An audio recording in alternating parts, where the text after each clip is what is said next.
Hello दोस्तों, नमस्ते, प्रणाम। स्वागत है आपका हमारे यूट्यूब चैनल श्रेया लोकगीत में। तो दोस्तों, एक बहुत ही प्यारा कजरी गीत लेके आपके सामने प्रस्तुत है। गीत अच्छा लगे तो लाइक कर दीजिएगा और चैनल पर नए हैं तो सब्सक्राइब भी कर लीजिएगा। चलिए गीत शुरू करते हैं।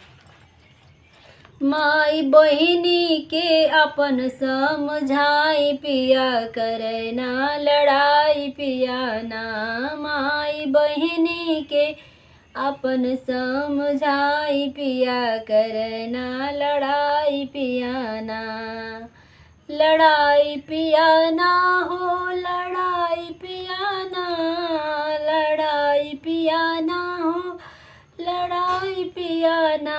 माई बहिनी के हो, माई बहिनी के अपन समझाई पिया, करना लड़ाई पियाना।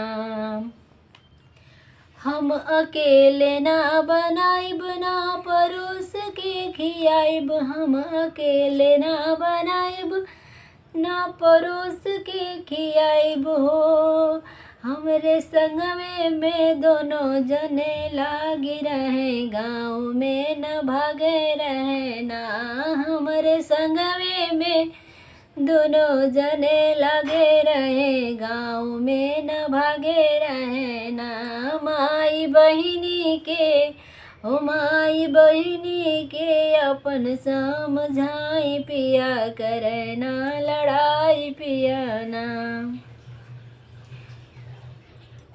तू ही खाना बनैबा, पूरा गाँव के हंसैबा। तू ही खाना बनैबा, पूरा गाँव के हंसैबा, पूरा गाँव के हंसैबा, पूरे गाँव के हंसैबा। लावा हमही ओ, लावा हमही दीजे मना बनाई पिया, करना लड़ाई पियाना।